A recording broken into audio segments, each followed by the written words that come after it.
दोस्तों, आज की यह कहानी 3 युवा सन्यासियों और एक सुंदर विधवा महिला की है, जिनकी मुलाकात एक अनोखी परिस्थितियों में होती है। यह कथा रहस्य, रोमांच और परिवर्तन से भरी हुई है। आखिर इन सन्यासियों का उस महिला से मिलना उनके जीवन में क्या बदलाव लाता है, यह जानने के लिए इसे अंत तक जरूर सुनें। यह उस समय की बात है जब 3 सन्यासी आत्मज्ञान की तलाश में देश देशांतर की यात्रा कर रहे थे।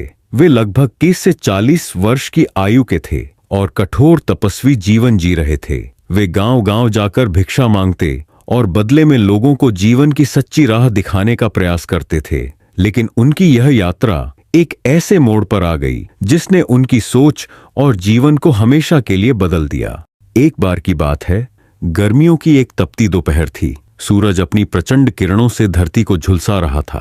तीनों सन्यासी पगडंडियों से होते हुए एक छोटे से गांव की सीमा पर पहुंचे। यह गांव आकार में छोटा था। यहाँ गिनती के कुछ ही घर थे, लेकिन चारों ओर हरियाली फैली हुई थी। गांव के लोग सरल, ईमानदार और मेहनती थे। वे कृषि पर निर्भर थे और अपना अधिकतर समय खेतों में श्रम करने में बिताते थे। जब सन्यासियों ने गांव में प्रवेश किया तो उन्होंने अपनी परंपरा के अनुसार घर घर जाकर भिक्षा मांगनी शुरू की। सन्यासी गांव में घर घर जाकर भिक्षा मांग रहे थे। भिक्षा देही कहकर वे अन्न और जल की याचना करते। गांव वाले श्रद्धा से उन्हें भोजन देते और उनके उपदेश ध्यानपूर्वक सुनते। कुछ लोग अपनी समस्याएं भी उनके समक्ष रखते, जिनका वे धैर्यपूर्वक समाधान बताते। धीरे धीरे पूरे गांव में उनकी भिक्षा पूरी हो गई। लेकिन तभी एक सन्यासी की नजर गांव के किनारे स्थित एक झोपड़ी पर पड़ी। वह झोपड़ी बाकी घरों से अलग थी और सुनसान इलाके में खड़ी थी। ऐसा लग रहा था जैसे वहां कोई आता जाता नहीं। सन्यासी ने पास खड़े एक ग्रामीण से पूछा, भाई, ये झोपड़ी किसकी है? हमने पूरे गांव से भिक्षा ले ली, लेकिन यहां नहीं गए। ग्रामीण का चेहरा अचानक गंभीर हो गया। वह थोड़ी देर चुप रहा, फिर धीमी आवाज में बोला, बाबा जी, इस झोपड़ी की बात मत ही पूछिए। ग्रामीण ने चेतावनी भरे स्वर में कहा, बाबा जी, उस झोपड़ी में मत जाइए, वह स्थान आपके लायक नहीं है। सन्यासियों को यह सुनकर आश्चर्य हुआ। एक ने पूछा, ऐसा क्यों? वहां कौन रहता है? ग्रामीण ने संकोच भरे स्वर में जवाब दिया, वहां एक विधवा स्त्री रहती है, लेकिन अब समाज उसे तिरस्कृत कर चुका है। गांव के कई पुरुष रात के अंधेरे में वहां जाते हैं। वह स्त्री अत्यंत सुंदर है और जिसने भी उसे देखा वह खुद को रोक नहीं सका। उसकी गहरी काली आंखें और मोहक व्यक्तित्व किसी को भी आकर्षित कर सकता है। यह सुनकर तीनों सन्यासियों ने एक दूसरे की ओर देखा। कुछ क्षण की चुप्पी के बाद उनमें से एक ने धीमे स्वर में कहा, ठीक है, हम वहां नहीं जाएंगे। ग्रामीण संतुष्ट होकर चला गया, लेकिन सन्यासियों के मन में जिज्ञासा की एक चिंगारी जल उठी। वे सोचने लगे, क्या सच में इस महिला का सौंदर्य इतना प्रभावशाली है? क्या यह केवल उसकी सुंदरता का आकर्षण है या इसके पीछे कुछ और रहस्य छिपा है? उनका मन सवालों से घिर गया। आखिरकार उन्होंने निर्णय लिया कि उन्हें स्वयं इस महिला से मिलकर सच्चाई जाननी चाहिए। वे देखना चाहते थे कि वह वास्तव में कैसी है और क्या सच में उसका आकर्षण इतना शक्तिशाली है कि कोई भी उसके वश में हो जाए। यह सोचकर वे झोपड़ी की ओर बढ़ने लगे। रास्ते में उनके कदम धीमे लेकिन दृढ़ थे। जैसे ही वे झोपड़ी के सामने पहुंचे, उन्होंने आवाज लगाई, भिक्षा देही। कुछ क्षणों तक अंदर से कोई उत्तर नहीं आया। फिर धीमे धीमे दरवाजा खुला और भीतर से एक स्त्री बाहर निकली। उसका सौंदर्य वास्तव में अद्भुत था। उसके लंबे घने बाल कमर तक लहराते थे और उसकी गहरी काली आंखें मानो कोई रहस्य समेटे हुए थीं।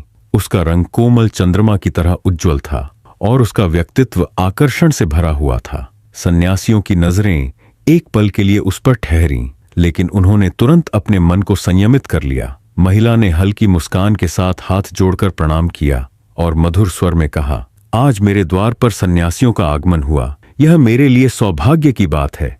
अब तक तो यहाँ केवल पुरुष ही आते थे, लेकिन उनके आने का उद्देश्य कुछ और होता था। आज पहली बार कोई भिक्षा मांगने आया है। उसकी आवाज में एक अजीब सी शरारत थी, मानो वह कुछ कहना चाहती हो लेकिन कह न रही हो। उसकी आवाज में ऐसा आकर्षण था जो किसी को भी प्रभावित कर सकता था। लेकिन सन्यासियों ने शांत भाव से कहा, देवी, क्या हमें कुछ भोजन या पानी मिल सकता है? महिला ने हल्का हंसते हुए कहा। भोजन छोड़िए, कुछ और चाहिए तो बताइए। सन्यासियों ने मुस्कुराते हुए उत्तर दिया, नहीं देवी, हम मोहमाया से दूर हैं, हमें केवल थोड़ा जल चाहिए। महिला ने हल्का सा सिर झुकाकर इशारा किया, तो आइए भीतर चलिए, मैं आपको पानी लाकर देती हूं। तीनों सन्यासियों ने देखा कि यह महिला केवल सुंदर ही नहीं बल्कि अत्यंत चतुर भी थी। उसकी बातें और उसका व्यक्तित्व किसी भी साधारण व्यक्ति को वश में करने के लिए पर्याप्त थे। लेकिन वे निडर थे और सत्य की खोज में आए थे, इसलिए बिना संकोच वे झोपड़ी के भीतर चले गए। वे जमीन पर बैठ गए और कुछ देर बाद महिला एक मटके में ठंडा पानी लेकर आई। उन्होंने पानी पिया और वह उनके सामने बैठ गई। माहौल में एक अजीब सी शांति थी, मानो कोई अदृश्य संवाद चल रहा हो। तभी उनमें से एक सन्यासी ने कोमल स्वर में पूछा, देवी, क्या तुम्हारा स्वभाव बचपन से ही ऐसा था या परिस्थितियों ने तुम्हें इस मार्ग पर धकेल दिया? महिला पहली बार चौंक गई।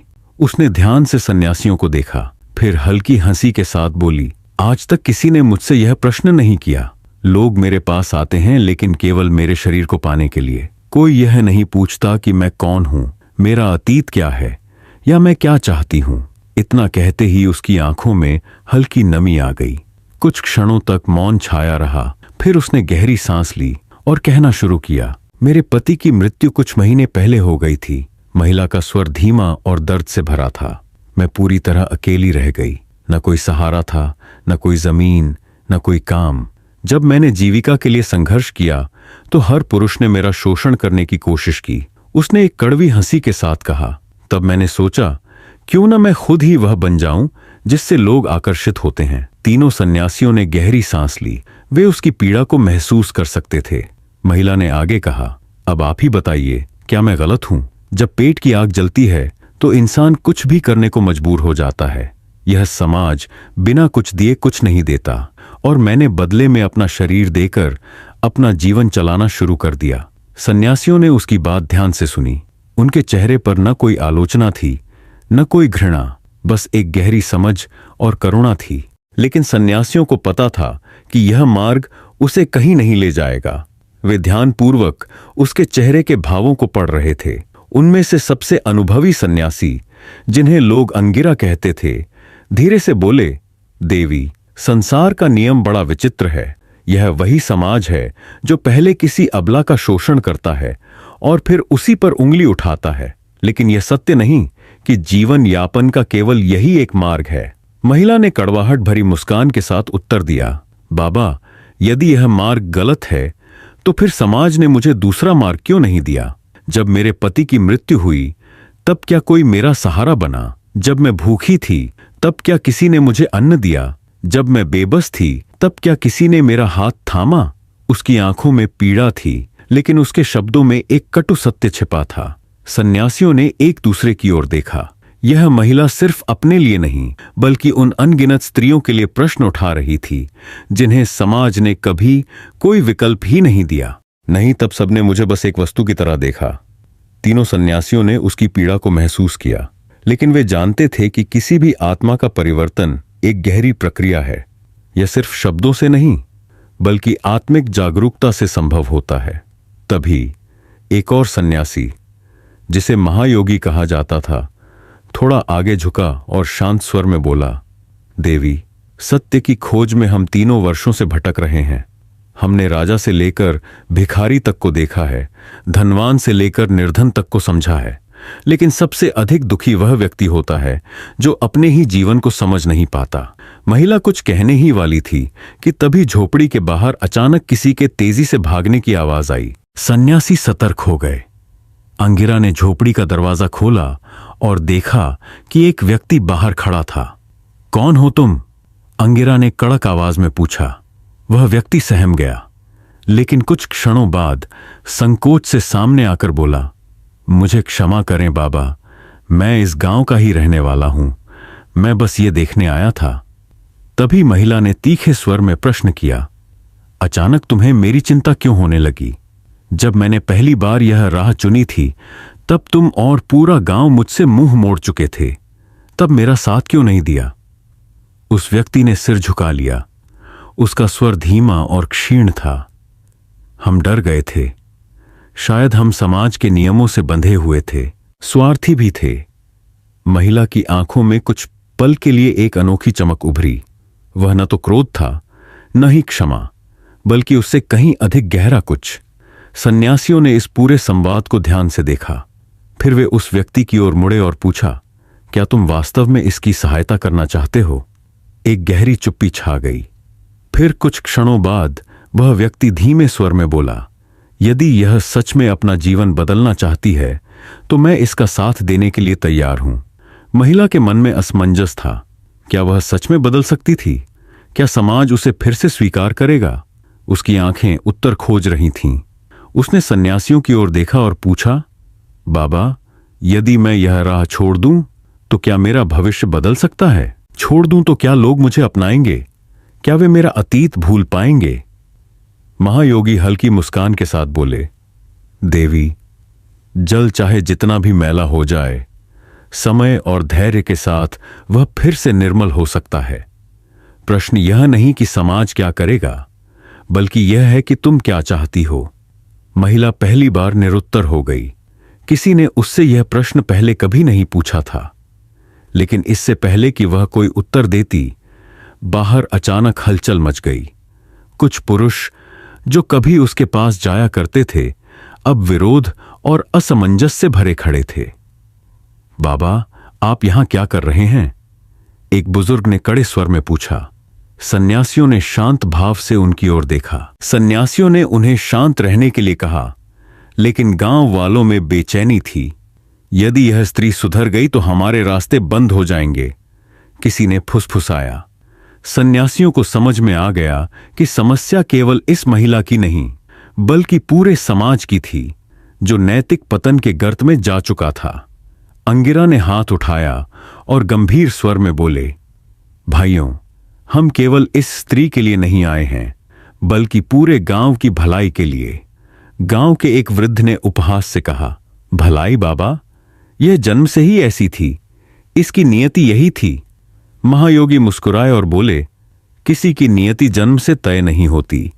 यदि ऐसा होता तो पत्थर कभी मूर्ति नहीं बन सकता था और मिट्टी कुम्हार के हाथों में आकार नहीं ले सकती थी। मनुष्य वही बनता है जो वह स्वयं बनना चाहता है। गांव में मौन छा गया। किसी सन्यासी से ऐसी बातें पहले कभी नहीं सुनी गई थीं। तभी तीसरे सन्यासी आगे बढ़े और गंभीर स्वर में बोले, तुम लोग इसे अपवित्र मानते हो, लेकिन क्या तुमने कभी सोचा कि इसे इस राह पर किसने धकेला? इसके पति की मृत्यु के बाद क्या तुम में से किसी ने इसकी सहायता की या तुमने इससे मुंह मोड़ लिया? गांव वालों ने एक दूसरे की ओर देखा। कुछ ने शर्म से सिर झुका लिया तो कुछ सोच में पड़ गए। तीसरे सन्यासी ने आगे कहा, यदि एक पुरुष सन्यासी बन जाए तो लोग उससे प्रश्न नहीं करते, लेकिन यदि कोई स्त्री अपना अलग मार्ग चुनती है तो उसे तिरस्कार मिलता है। यह कैसा न्याय है? गांव में कानाफूसी होने लगी। कुछ लोग इस बात से सहमत होते दिखे। महिला की आंखों में आंसू भर आए। उसने हाथ जोड़कर कहा, बाबा, आज पहली बार किसी ने मुझे इंसान की तरह समझा है। मैं अपने अतीत से मुक्त होना चाहती हूं।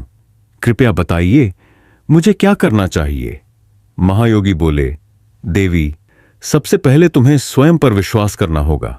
समाज का भय छोड़ो और अपने लिए एक नई राह बनाओ। महिला ने सिर झुका लिया। फिर धीरे धीरे उसने अपने गहने उतारकर सन्यासियों के चरणों में रख दिए और बोली, आज से मैं अपनी पुरानी पहचान छोड़ रही हूं। अब मैं एक नया जीवन शुरू करूंगी। गांव वाले यह देखकर आश्चर्य में पड़ गए। कुछ को पछतावा हुआ तो कुछ के मन में उसके लिए सम्मान जाग उठा। अब अंगिरा गांव वालों की ओर मुड़े और बोले, अब यह स्त्री नया जीवन शुरू करना चाहती है, लेकिन प्रश्न यह है, क्या तुम लोग इसे स्वीकार करोगे? गांव में फिर से हलचल मच गई। कुछ ने सहमति में सिर हिलाया, लेकिन कुछ अब भी संदेह में थे। तभी एक वृद्ध किसान आगे बढ़ा और बोला, बाबा, आपने हमारी आंखें खोल दी बाबा। यदि यह अपने जीवन को बदलना चाहती है तो हमें इसे स्वीकार करने में कोई संकोच नहीं होना चाहिए। धीरे धीरे और भी लोग सहमत होने लगे। कुछ युवकों ने कहा, यदि यह महिला मंदिर में पूजा पाठ करना चाहती है तो हम इसे रोकेंगे नहीं। सन्यासियों के चेहरे पर संतोष की मुस्कान आई। परिवर्तन की प्रक्रिया आरंभ हो चुकी थी। तीनों सन्यासियों ने महिला को आशीर्वाद दिया और कहा, अब तुम अपने जीवन को उस सत्य की ओर मोड़ो जिसकी तुम वर्षों से उपेक्षा कर रही थी। जो भी कठिनाई आए, धैर्य मत खोना। सत्य का मार्ग कठिन होता है, लेकिन यही तुम्हें वास्तविक आनंद देगा। गांव वाले अब पूरी तरह शांत हो चुके थे। कई लोगों ने महिला से क्षमा मांगी और उसे नया जीवन शुरू करने के लिए प्रेरित किया। सन्यासियों ने गांव को अंतिम बार देखा और अपने मार्ग पर आगे बढ़ गए। महिला ने उसी दिन से गांव के मंदिर में पूजा पाठ शुरू कर दिया। उसने अपना समय भक्ति, सेवा और सत्संग में लगाना शुरू कर दिया। धीरे धीरे गांव के लोग भी उसे स्वीकार करने लगे। जो लोग कभी उसकी ओर गलत दृष्टि से देखते थे, अब वे भी उसका सम्मान करने लगे। गांव की अन्य स्त्रियों ने भी उसमें प्रेरणा देखी। वे समझ गईं कि आत्मसम्मान से जीने का दूसरा मार्ग भी हो सकता है। इस प्रकार एक महिला का निर्णय केवल उसके लिए ही नहीं, बल्कि पूरे गांव के लिए परिवर्तन का कारण बन गया। दोस्तों, इस कहानी से आपने क्या सीखा? इस वीडियो के बारे में आपकी राय क्या है? कमेंट में जरूर बताइएगा और अपने चैनल शुभ ज्ञान सागर को जरूर सब्सक्राइब करें।